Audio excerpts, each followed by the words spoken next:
Final half hour of the show, Brian, the run home with Joel and Fletch. Our next guest, I wonder whether he'd be an investor in your business. Oh, definitely. He definitely? Definitely. Okay, well, let's do it, shall we? This is the run home with Joel and Fletch, all thanks to Hyundai Kona N-Line. Imagine to be bold. And by the way, congratulations to Bob for our caller of the day with the weather update. Golf Box, Australia's greatest golf superstore. Golf's best brands and the biggest range. Shop at golfbox.com.au. And he's also in the mix to win the caller of the week. Yes. All thanks to Red Smoke Alarms as well. But joining the run home with Joel and Fletch, well, this bloke, he just goes bang, crash, wallop when he's in the middle of that cricket crease, Brian. I'm talking about Chris Lynn. Lynn Sanity joins the run home with Joel and Fletch. How are you, mate? Hello, man. Very well, thank you. Thanks for having me on. So, Lenny, where are you now? You in Australia? Well, I'm in my office, which I've never really been in before. I only take calls in here. So, I'm in home in Brisbane, mate. Weather's beautiful. It's obviously Cup week, great week in Australia. World Cup's on, Big Bash is looming. So, trying to have the head down and stay off the piss, to be honest. Well, mate, now you're in the office, so therefore maybe an entrepreneur. Brian, if this was Shark Tank, can you sell your novel idea, to the man Chris Lynn? All right. So, Lenny, you've heard of Kentucky tours, I'm sure. I'm a big fan of them, yeah. Have you ever been on a Kentucky tour? I haven't. Okay. No, but I've been on plenty of tours. Okay. Yeah. But the Kentucky tour, you're 18 to 35s. They go there, they get a bit loose, they have a bit of fun, then you settle down, you come back in. What about this for an idea? What about for divorcees? So this is a bit different. It's 36s to 55-year-olds, and it's basically a Kentucky tour, but for people who are a little bit older. So we're staying in better hotels. The bus is a little bit nicer, but you can still go out there with the object to find love and start porking in Paris. Thoughts, Lenny? Well, it's going to have to be 75% off because that's what blokes lose, don't they? Well, okay. Well, maybe the girls can fund the boys. Because not bad option. I'm not sure how you're going to raise capital raise that, but good luck to you. Yeah. So it's a no. No, it's. I'll let you know when I'm divorced. No. I'm not asking you. I'm not asking you to come along. I'm just looking for some dosh.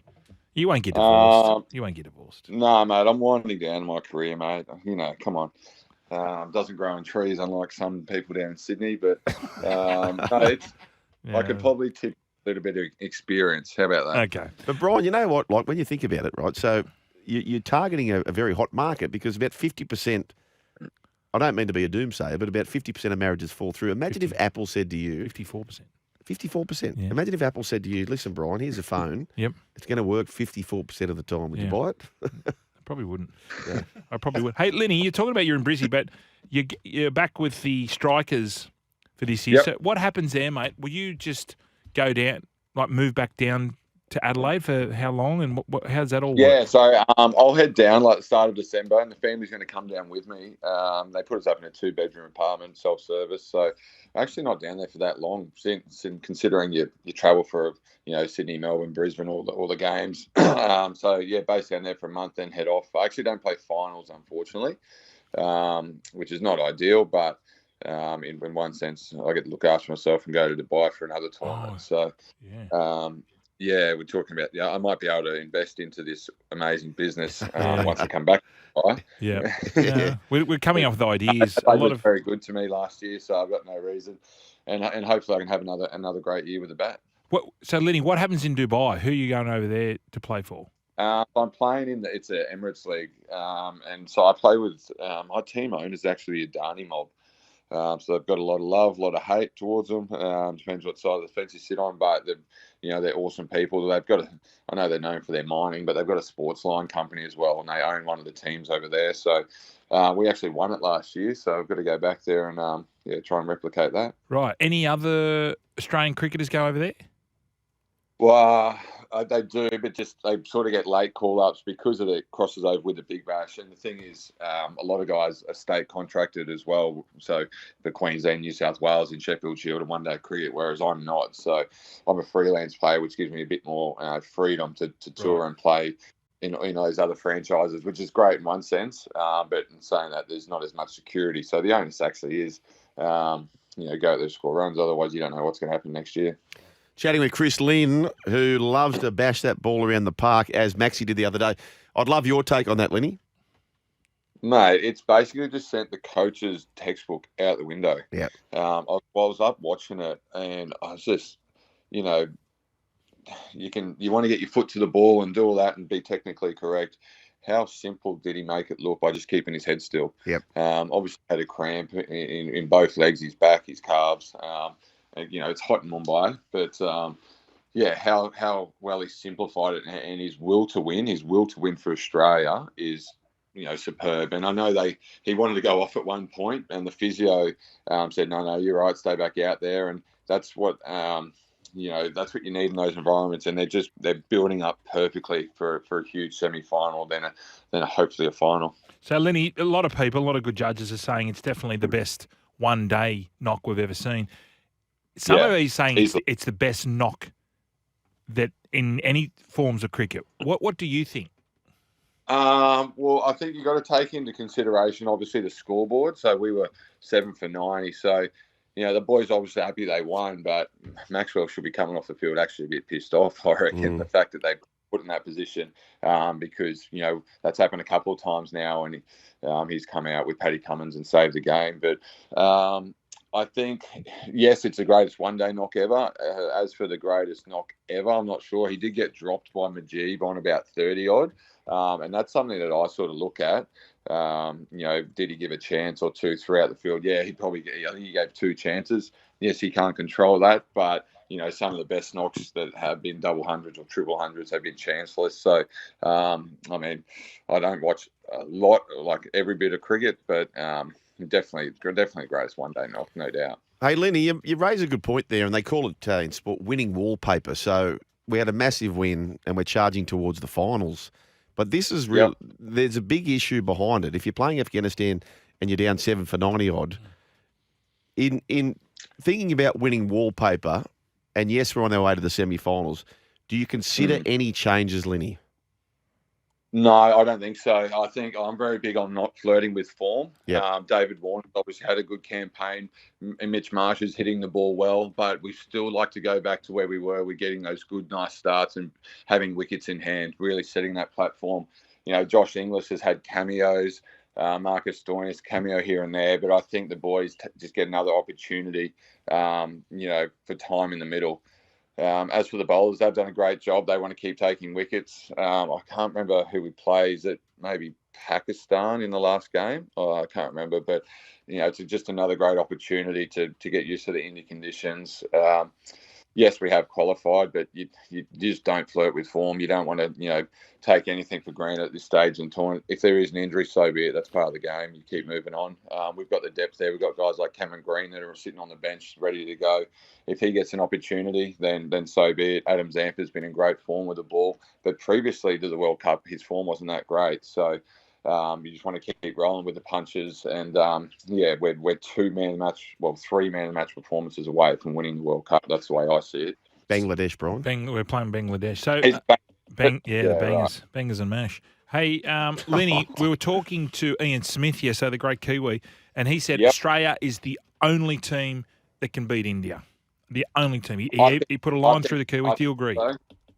Yeah, I think so. I just think, obviously they're huge games, but the people in that lineup have won World Cups. In the Aussie lineup I'm talking about, India do, have a bit like South Africa, have the ability to choke in big games.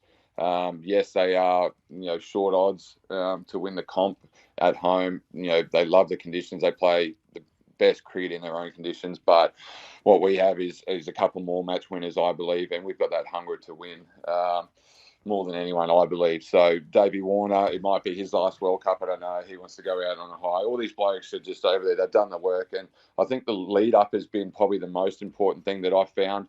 We didn't play that well leading up, but we found our combinations. And the boys look like they're having fun. I mean, Maxwell, I don't know how many beers he had the other day on that golf buggy, but let's do it again and again.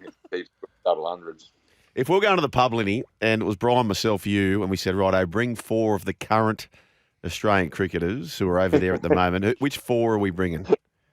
Oh, Jesus. I'm going to say Josh Hazlewood is number 1. Yep. he definitely flies under the radar.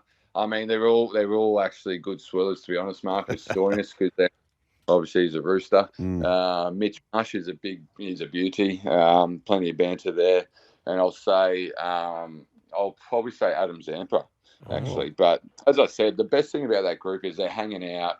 Not compulsory sessions, compulsory bonding sessions. They're going out, they're having fun. It looks like it on social media anyway. So much like the Broncos this year, they were doing things away from, footy together without being told to do it. So I think that's a huge factor in winning teams. Lenny, in one-day culture, do you go in and have a beer in the opposition dressing room as well, or is that more just for like 5-day cricket and 4-day cricket? No, you definitely do. Not so much in World Cups because it's obviously a longer campaign, but generally, if it's a tri-series or bilateral series, you do it at the end of the series. But definitely after each Test match, they do it. I know, and in Sheffield Shield, they definitely do it because that's when you learn the most as well. You learn from your teammates, and I think one thing that Darren Lehman brought in. And I absolutely loved it, and always stick with me. We have to hand our phones in, obviously for anti-corruption and whatnot. But you weren't allowed to get your phone for an hour after the day's play. And I thought that was just amazing because we had to talk to each other. You learn, you talk to the opposition. You might be playing against some of your heroes, so it's actually pretty cool. Then the first bloke who gets his phone out shouts the first round of beers. Find out who the tight asses are. Yeah. Tim Payne, I reckon. Tight ass. Really? He's actually on the coaching staff of the Strikers this year, so I'm excited to work with him. Yeah, I've heard he's a tight ass when he was the skipper because you had to put the old credit card. Heard that. Yep. Credit card roulette, yep. Lenny, do you know Joe Root very well? I do, yeah. His brother actually lived with me when he came out and played a club stint at my club team here in Brisbane. Is he all right? He comes across as a bit of an A grade. Well, are you talking about his shot last night or the night before? No, just the way he was talking. He was saying, I wouldn't change his side. I know he's their side on paper. Yeah, I mean, I suppose they're just trying to have that fake noise, that just try and bluff a bit. Obviously, I know Brendan McCullum really well, and he's over there working with the Test lineup, but hasn't quite filtered through to the one-day format in this series. But Matthew Mott, again, the England coach, actually lives around the corner from me here, so. I mean, it just happens. I mean, well, I know because I'm thinking of when Davey Warner pulled the wig off him in that. I think they were. Were they in Birmingham? I know Davey Warner likes to fire he up. Gave him one. He wasn't hard enough, so Davey could probably work on his left right. But, but no, he's actually a good fella, Joe Root. And I mean, it's like anything, Fletch. It's if you're a dickhead, you get found out, and you're not in the system for that extended period. Joe Root's one of the greats of the game. I think he's probably second to Alistair Cook in the Test runs for England. So he's obviously a huge asset for them. But I think they're just trying to sell and believe their own, drink their own bathwater as such. Lenny, you said you were in the office before. What are you doing? Like, what are you doing work wise when it's not the willow in your hand? Well, it's feed times with the little one, so I'm just trying to hide, to be honest. So, we've done that. What's in the office? Tell me what's in the office. Have you got a printer? I've got a printer that I don't know how to. It's been here for about 4 years. The only bloke that's turned on is Darrell Yao-Yi. And there's an Amy Shark signed guitar, and I got no idea how to use that. What else? There's an iron. I definitely don't know how to use that. Sounds like my office. Sounds like my. And how'd you spend the Melbourne Cup, mate? I actually went to a Lexus event down Howard Smith Wharves, which I'm pretty sure you're familiar with. And then, not too much, mate. But I struggled to back a winner, and I could actually say the same today for the Oaks. It's tough. Well, what are the race? So we got a tip for him for later on, maybe to price, Brian. Oh yeah, Hawkesbury. Race 7, number 7. Divizino. Yeah. I've heard good things about this one, and I heard you're not bad on the mail as well. So I'll be following it up, and if it doesn't win, then I'll be ready for an invoice. I guess. Yeah. Hey, what about in Dubai? Because you can't drink. Can you drink over there? Yeah, absolutely. But you got. Oh, okay. I thought you weren't allowed to.